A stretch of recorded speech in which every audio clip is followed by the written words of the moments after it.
program kita tidak hanya perhiasan, kita bisa membarter dengan mobil, kendaraan. Jadi divisi car itu terdiri dari mobil, terus sepeda motor dan elektronik. Kalau divisi fashion itu ya kayak perlengkapan kita, termasuk handphone itu ada di divisi fashion, termasuk celana, baju, sepatu yang insya Allah itu branded. Artinya produk-produk yang istimewa. Tas Jadi wanita sesuai lah dengan harganya. Terus ada P-Mart, GDA Mart. Nah itu kita seperti swalayan yang menyediakan kebutuhan kita sehari-hari. Nah, mungkin nanti ada beras dan segala macam. Jadi nantinya akan ada pengembangan untuk memasukkan produk UKM kepada aplikasi kita. Jadi produk-produk UKM dari Pionir bisa juga ditampilkan atau diajukan kepada kita. Apa langkah-langkah yang akan ditempuh ketika Pionir ini ingin membarter ke GDH? Yang dibutuhkan yaitu mempunyai kartu debit GDH.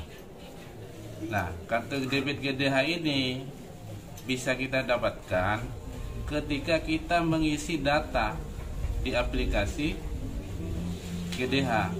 Jadi nanti kita akan ada sesi untuk membantu Pionir yang belum punya kartu. Apa sih kelebihan kartu debit GDH? Pasti ada kelebihannya. Jadi saya yakin di sini tidak semuanya koinnya masuk ke balen, masuk ke wallet. Saya pastikan pasti ada yang belum masuk. Nah, kelebihannya ketika semua ini punya kartu debit GDH, ya kan? Misalkan contoh Pak Ustadz Madri top up ke kartu GDH-nya 3 koin.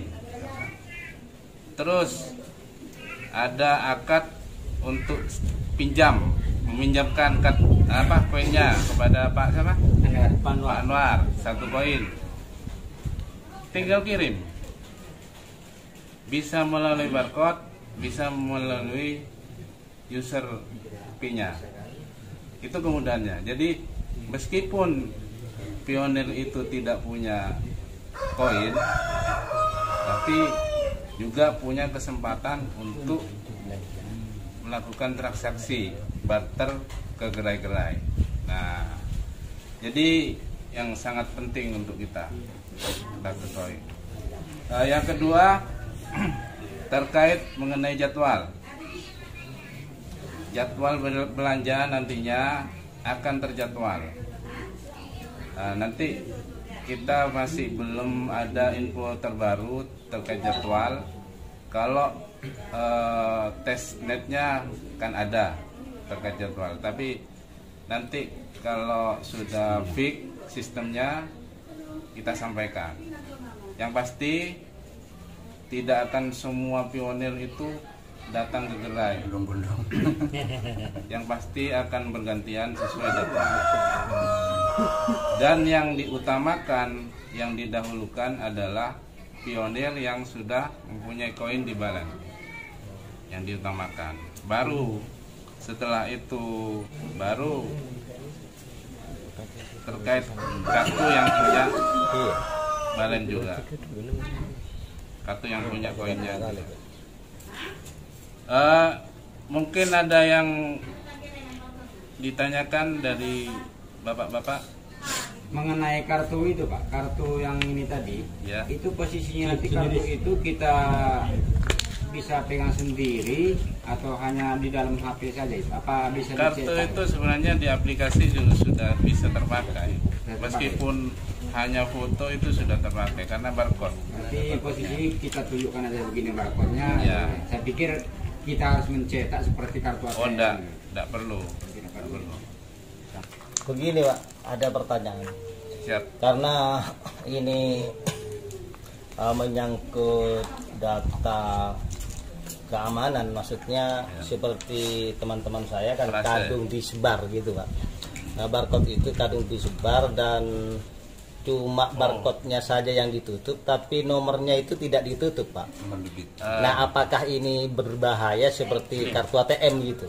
Ini kalau mengenai barcode, meskipun tidak ditutupi, itu tidak akan pengaruh. Itu informasi dari IT, tidak ada masalah. Karena yang paling penting itu nanti ketika kan ada permintaan PIN itu Pak. Kalau berisi top up-nya itu, atau ketika transfer itu ada PIN, tidak ada masalah. Meskipun full ditampilkan tidak ada masalah. Nah, mungkin yang sedikit malu-malu itu yang ada koinnya itu ya kan. Yang tidak ada. Yang tidak ada. Oh, termasuk yang tidak ada. Ada yang lain yang mau ditanya? Kenapa? Nah, ini kami sebenarnya ingin menyampaikan proses kita, ya kan. Jadi selama dari bulan ini sampai akhir Desember ini dari perencanaan kita. Memang sebelumnya kami sudah didata terkait dengan lokasi gerai, didata berapa kira-kira perkiraan anggarannya dan segala macam. Nah, semua itu sudah kita lakukan Pak.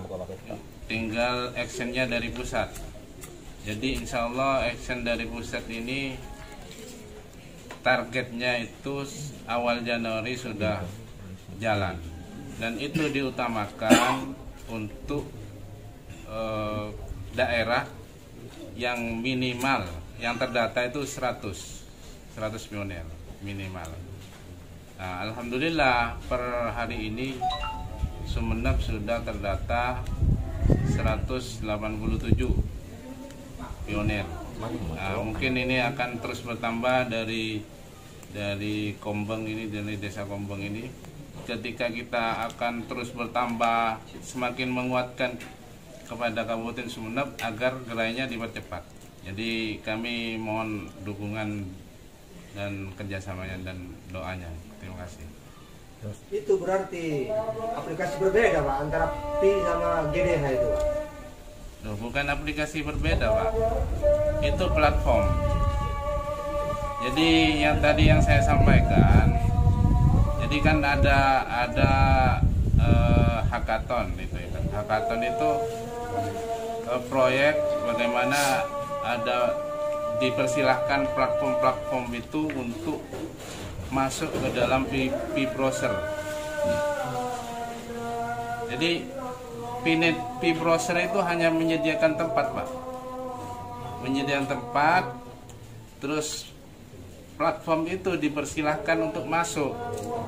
Jadi macam-macam, boleh berupa marketplace, boleh berupa semacam game atau jasa atau layanan, boleh. Siapapun boleh untuk masuk ke P-browser. Untuk masuk ke P-browsernya itu prosesnya tidak mudah. Kita tidak bisa menentukan 1 bulan bisa masuk, tidak bisa. Itu berproses. Dan testnet itu adalah bagian dari proses. Karena itu yang direview sama Kortim, yang dilihat. Jadi dipelajari, aplikasi kita itu dipelajari. Apakah sudah layak, apakah tidak melanggar, seperti itu. Ini ada pertanyaan.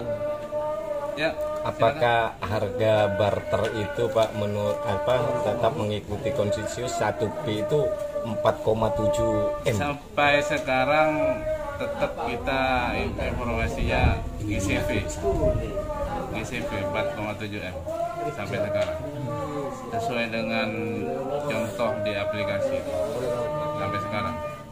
Mungkin ada tambahan terkait gerai Pak ya. Ini memang banyak yang ditanyakan termasuk yang barusan.